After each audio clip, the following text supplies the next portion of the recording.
My name is Egle Cekanaviciute, and I study how being in space affects cells, animals, and astronauts. I specifically like to study how space radiation affects the human brain. This is a brain cell that is also called a neuron. Now, together, these cells and lots of other cells, supportive cells that are called glia, form the brain. So I grow these kind of cells in a dish, then expose them to space radiation, the simulated one, the imitated one on ground, and see what happens to them.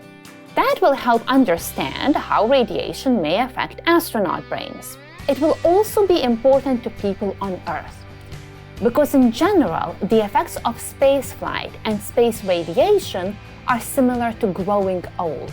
One of my earliest memories that I have is of my dad showing me Mars and Venus in the winter sky, which was back in Lithuania, which is where I grew up, and then watching shuttle launches on TV. And I fell in love with NASA and with space exploration very early on.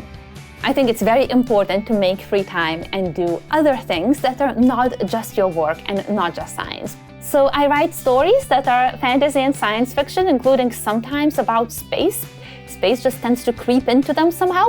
I also read a lot of books. I've been reading every single day, even if it's just a little bit, basically since I learned to read. In addition to, exploring the space, I like exploring the Earth. So I go hiking and running and biking. I like traveling the world, and I enjoy learning languages.